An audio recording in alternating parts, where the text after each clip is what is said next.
وَاتَّقُوا يَوْمًا لَا تَجْزِي نَفْسٌ عَن نَفْسٍ شَيْئًا، اور ڈر جاؤ اس دن سے کہ جس دن کسی شخص سے کوئی بدلہ، کوئی شخص کسی دوسری جان کا بدلہ نہیں دے سکتا. یہاں پہ لوگ کہتے ہیں نا جی آپ ہمارے مرید ہو جائیں، ہم خود آپ کے گناہوں کا بوجھ اٹھا لیں گے، اللہ سے بخشوا لیں گے. اللہ فرماتا ہے قیامت کے دن سے ڈر جاؤ جس دن کوئی شخص دوسرے کا بدلہ نہیں ہو سکتا.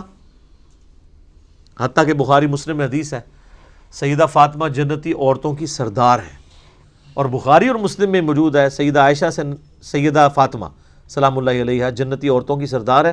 اور بخاری اور مسلم میں موجود ہے کہ سیدہ فاطمہ سے نبی علیہ السلام نے فرمایا اے میری بیٹی فاطمہ، میرے مال سے جو کچھ لینا ہے نا وہ لے لے، وہ تو اس کا مالک تو میں ہوں، لیکن آخرت کے دن اگر اللہ نے تجھے پکڑ لیا تیرے اعمال کے سبب تو میں تیرے کچھ کام نہیں آؤں گا.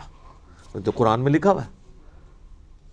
سیدہ فاطمہ کو تو کہا جا رہا تھا، سنایا ہمیں جا رہا تھا کہ اگر سب سے زیادہ رشتہ داری کا بینیفٹ کسی کو مل سکتا تھا نا تو سیدہ فاطمہ تھی، لیکن ان کو بھی بتا دیا گیا کہ اعمال کے بارے میں کھلی چھٹی نہیں ہے. اور سیدہ فاطمہ کو تو چھوڑ دیں، قرآن میں 3 دفعہ آیت آئی ہے نبی علیہ السلام کے بارے میں، سورۃ الانعام کے اندر، سورہ الزمر کے اندر، سورہ یونس کے اندر. قل انی اخاف ان عصیت ربی عذاب یوم عظیم. اے نبی تم فرماؤ کہ مجھے خود ڈر ہے اس بات کا کہ اگر میں نے بھی اپنے رب کی نافرمانی کی تو بڑے دن کا عذاب مجھے بھی آ پکڑے گا. سر مجھے بتائیں آپ کا اور میرا رب اس سے زیادہ کس لیول پہ آ کے آپ کو سمجھائے؟ نبی علیہ السلام سے بڑھ کے کسی کا مرتبہ ہے؟ تو یہ جو آپ کو جنت کی گارنٹیاں دیتے پھر رہے ہیں، یہ کتنے بڑے مجرم ہیں. ان کو کہو کہ نبی علیہ السلام کے بارے میں کہا جا رہا ہے. کیوں کہا جا رہا تھا؟ تاکہ تم لوگ یہ کلیم نہ کر لینا کہ ایسی کچھ کر سکتے ہیں. اس دن سے ڈر جاؤ جس دن کوئی جان دوسری جان کا بدلہ نہیں ہوگی. ولا یقبل منہا شفاعت، اور کسی کی سفارش قبول نہیں کی جائے گی. سفارش کیوں کی جاتی ہے؟ آپ دنیا میں کسی شریف آدمی کی سفارش کے لیے تھانے جاتے ہیں تو ایس ایچ او سے جا کے کیا کہتے ہیں کہ میں اسے اچھے طریقے سے جانتا ہوں، آپ کو غلط فہمی ہوئی ہے، میں گارنٹی دیتا ہوں یہ بندہ اس طرح کا نہیں تھا، اس پہ جھوٹا الزام لگا ہے. یہی کہتے ہیں نا. اس طرح کی سفارش اللہ کے سامنے کون کر سکتا ہے کہ یا اللہ جی تواڈے فرشتہ نو بھلیکھا لگ گیا، ایویں انہوں نے گناہ لکھ لینے، مینوں پتہ ہے بڑا چنگا بندہ ہے، اتنی لمبی داڑھی سی دی، پگڑی نہیں دیکھی کڈا نورانی چہرہ تھا. یہ اللہ کو کہہ سکتا ہے؟ اللہ فرماتا ہے ہم تو تم اس وقت سے جانتے ہیں جب تم ماں کے پیٹ میں جنین کی حالت میں تھے. مت کہو اپنے آپ کو کہ میں بڑا پرہیزگار ہوں، وہ بہتر جانتا ہے تم میں سے کون پرہیزگار ہے. اس لیول پہ آ کے یہ سورہ نجم کے اندر آیات ہے. مت کہا کرو میں بڑا نیک ہوں، وہ خوب جانتا ہے کہ تم کیا ہو. تو اللہ کو کون سفارش کر سکتا ہے؟ ہاں صرف یہ سفارش ہو سکتی ہے کہ جس اللہ ہی کا دل آیا ہو جس پہ کہ اسے چھوڑنا ہے. یہ بندہ ہے نیک نیت تھا، چند غلطیاں اس سے ہوئی، باغی نہیں تھا، رجوع لے آتا تھا، اپنی طرف سے اس نے کوشش کی، پھر بھی بحیثیت انسان اس سے غلطیاں ہوئیں لیکن میری طرف آتا رہا، تو اب میں نے اسے معاف تو کرنا ہے. تو معاف میں پھر ڈائریکٹ کرنے کی بجائے اپنے محبوب صلی اللہ علیہ وآلہ وسلم کی شفاعت سے کرواؤں تاکہ میرے نبی علیہ السلام کی عظمت لوگوں کے دلوں پر اجاگر ہو. دنیا میں بھی ایسا ہوتا ہے. اگر کسی کلاس کے اسٹوڈنٹ کو پوزیشن آنے کے اوپر اسکول والے یا کالج والے ٹرافی دیتے ہیں تو وہ کسی مہمان خصوصی کے ذریعے دیتے ہیں نا. اس کالج کے اسٹوڈنٹ کو کبھی وہم بھی آتا ہے کہ اس مہمان نے مجھے ٹرافی دی ہے. ان کو پتا ہوتا ہے کہ یار یہ تو مڈل مین ہے، ٹرافی تو اسکول نے دی ہے اور اس کو آنر دی ہے. تو سر نبی علیہ السلام کو بھی آنر ملنی ہے. یہ بخشش کا فیصلہ اللہ نے کرنا ہے. یہ اسی شفاعت کی نفی ہو رہی ہے کہ دوست کے ساتھ شفاعت کوئی نہیں ہے. شفاعت بالاذن ہے، شفاعت بالوجاہت نہیں ہے. اور وہ بالاذن کون سی ہے؟ جو اسی صورت میں آگے جا کے آیت الکرسی میں آیت نمبر 255 میں آ جائے گی. من ذا الذی یشفع عندہ الا باذنہ. کس کی مجال ہے کہ سفارش کر دے؟ ہاں اللہ جس کو اذن دینا کہ ہاں اس کی سفارش کر لو تو وہ قبول ہوگی. تو شفاعت دھونس کے ساتھ نہیں ہے، اللہ کے فضل کے ساتھ ہے. لیکن نبی علیہ السلام چونکہ مہمان خصوصی ہیں اور وہ سورہ بنی اسرائیل میں آیا، نبی علیہ السلام کی جو حدیث ہے نا بخاری مسلم میں، حدیث شفاعت، کہ قیامت والے دن سب لوگ حضرت آدم کے پاس جائیں گے، پھر وہ کہیں گے کہ آج مجھے اپنی جان کی فکر ہے، اذهبوا الی غیری، کسی اور کی طرف جاؤ. پھر حضرت نوح کے پاس جائیں گے، وہ کہیں گے آج مجھے اپنی جان کی فکر ہے. ہوتے ہوتے اینڈ پہ نبی علیہ السلام تک پہنچیں گے. آپ فرمائیں گے انا لہا، اور آپ اللہ کے حضور سجدہ کریں گے. اللہ فرمائے گا اپنا سر اٹھاؤ، تم سفارش کرو، ہم قبول کریں گے. اس کے بعد الفاظ ہیں کہ اللہ تعالیٰ میرے لیے تعداد مقرر فرمائے گا. اللہ بتائے گا مجھے، دھونس نہیں ہے سر. اللہ کو کس کی دھونس ہے؟ اسے کہتے ہیں شفاعت بالاذن. اور پھر نبی علیہ السلام نے اینڈ پہ فرمایا اس حدیث کے کہ قرآن پڑھ کے دیکھ لو، عسیٰ ان یبعثک ربک مقاما محمودا. اے نبی ان قریب ہم آپ کو ایسے مقام پر فائز کریں گے جہاں ہر شخص آپ کی تعریف کرے گا. مقام محمود کیا ہے؟ محمود کہتے ہیں جس کی حمد کی جائے. تو نبی علیہ السلام کا ایک نام محمود بھی ہے. آپ حمد کرنے والے بھی ہیں اور آپ وہ ہیں کہ جس کی حمد کی جائے. محمد کا مطلب کیا ہے؟ تعریف کیا گیا. تو مقام محمود قیامت والے دن وہ مقام ہے کہ جس مقام پہ اللہ جب فائز کرے گا اور آخرت کی جو بخشش کی ٹرافیز آپ کے ہاتھوں بٹوائے گا نا، تو لوگ آپ کی تعریف کریں گے کہ اس کی آنر ہے اللہ کے حضور. مسئلہ شفاعت پہ 88B مسئلہ میرا ڈیٹیل سے 1.5 گھنٹے کی گفتگو ریکارڈڈ کے اندر موجود ہے، آپ یوٹیوب کے اوپر اپلوڈڈ آپ دیکھ سکتے ہیں. تو یہاں پہ شفاعت بالوجاہت کا انکار ہو رہا ہے، کیٹاگوریکل، کہ شفاعت نہیں ہے سوائے وہ والی شفاعت کے جو آگے آئے گی. ولا یؤخذ منها عدل، نہ کسی سے کوئی معاوضہ قبول کیا جائے گا. یہ دنیا میں رشوت کر کے آپ چھوٹ سکتے ہیں نا، اللہ کو رشوت دے سکتا ہے؟ قرآن میں آگے چل کے آئے گا کہ اگر کوئی پوری زمین کے برابر سونا بھی دے دینا عذاب سے چھوٹنے کے لیے، کچھ نہیں کر سکتا. ولا هم ينصرون، اور نہ اس کی کوئی مدد کر سکے گا. لو جی ایک آیت جڑی ہے نا سورۃ البقرہ کی آیت نمبر 28، آپ کے انڈیا پاکستان بنگلہ دیش کے بالخصوص اور باقی پوری امت مسلمہ کے بالعموم عقائد کو پیسیفک اوشن میں پھینک دیتی ہے. ڈر جاؤ اس دن سے، لا تجزی نفس عن نفس شیئا، جب کوئی جان کسی دوسرے جان کا بدلہ نہیں دے سکتی.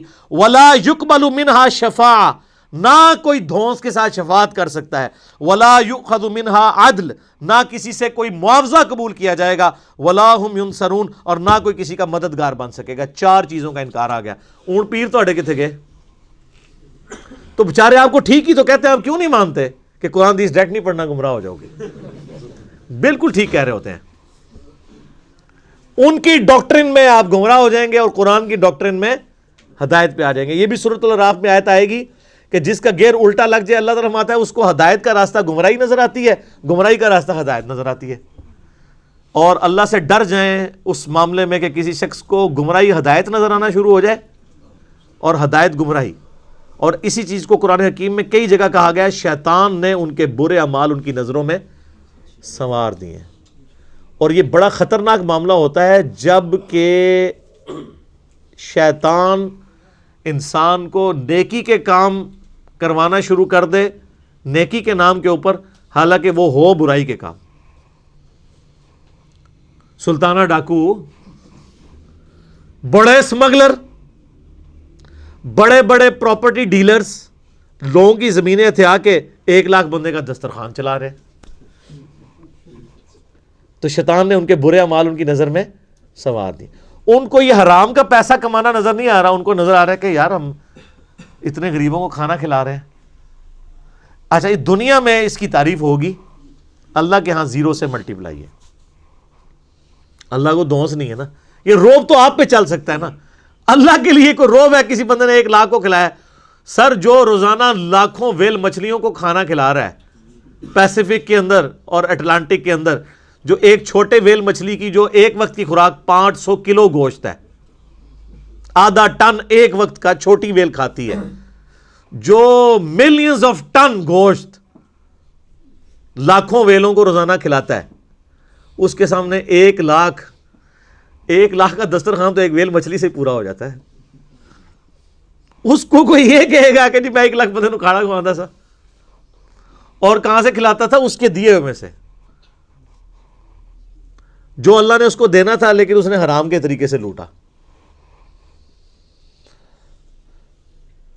مرنے سے پہلے اے مسلمان کر لے اس پہ غور، کتابوں کا خدا اور ہے، بابوں کا خدا اور۔ سر قرآن کی ہر آیت کے بعد جیسے ایک گول دائرہ ڈلا ہوا ہے نا، ایک چھوٹا سا اسٹیرک لگا کے نا سائڈ پہ یہ شعر لکھ دیا جائے اردو کے اندر، کم از کم پنچ کرے آپ کے دماغ کو۔ اور میں کہتا ہوں کہ سوائے سعودیہ کے اور عرب ملکوں کے کسی ملک میں قرآن بغیر ترجمے کے چھاپنا حرام ہونا چاہیے۔ یہ گورنمنٹ کا کام ہے۔ آپ کیوں لوگوں کو طوطا بنانا چاہتے ہیں؟ اگر ہمارے آئین میں یہ شک داخل ہو جاتی، میں نے کئی دفعہ ہائی لائٹ کی ہے 73 کے، کہ پاکستان میں صرف عربی میں قرآن نہیں چھاپ سکتا۔ صرف عربی میں قرآن چھاپنے کا مطلب کیا ہے؟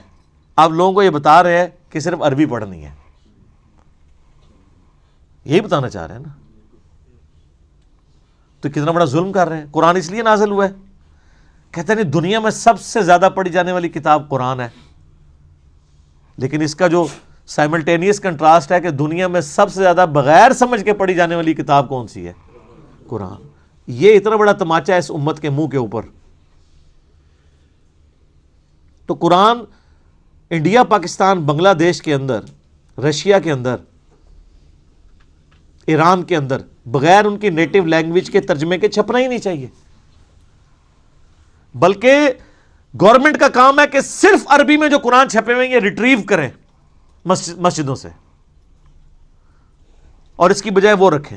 کتنا خرچہ ہو جاتا ہے؟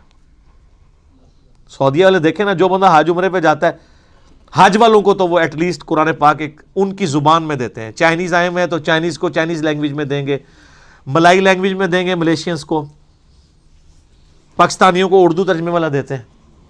ہماری گورنمنٹ نہیں کر سکتی، کوئی خرچہ نہیں ہے۔ ایک مسجد میں کتنے قرآن زیادہ رکھے ہوتے ہیں؟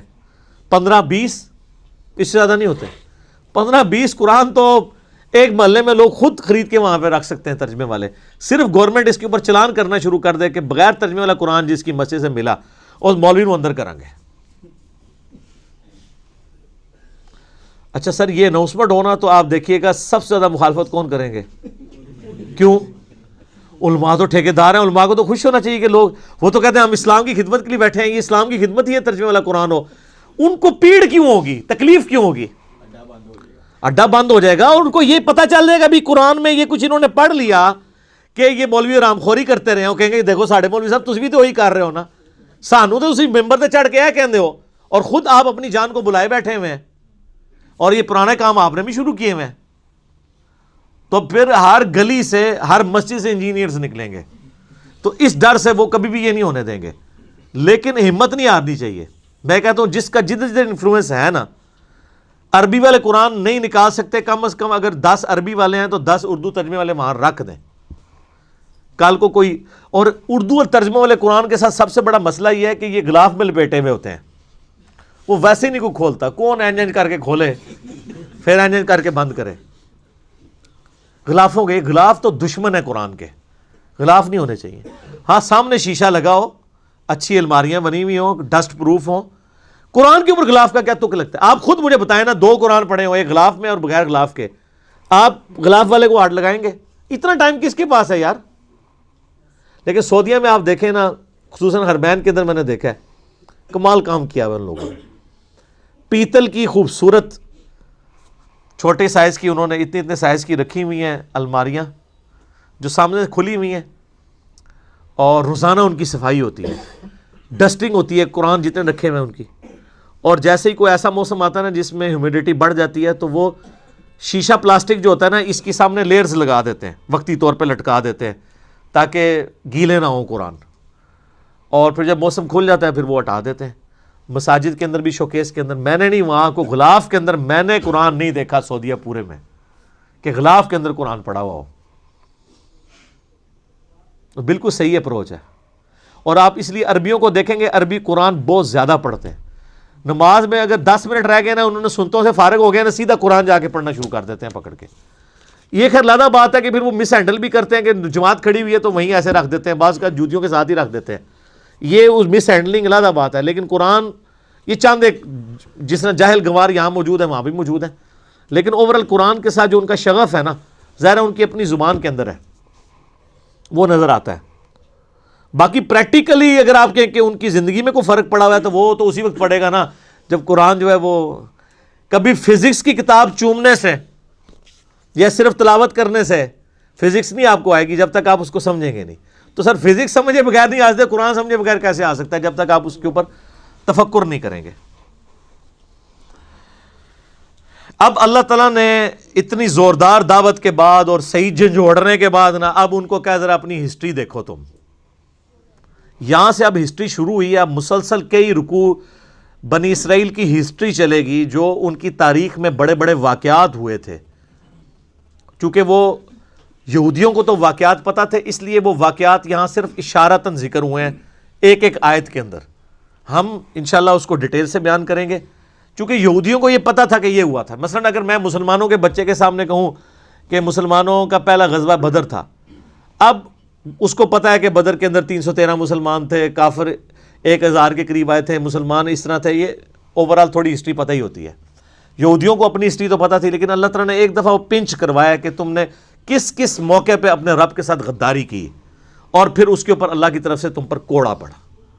پھر ہر ایک غداری کے بعد اللہ کی طرف سے ایک یونیورسل ٹروتھ آئے گا کہ جو یوں کرتا ہے نا ہمارے ساتھ, ہماری کتابوں کے ساتھ, ہمارے پیغمبروں کے ساتھ, ہم اس کے ساتھ یوں کرتے ہیں.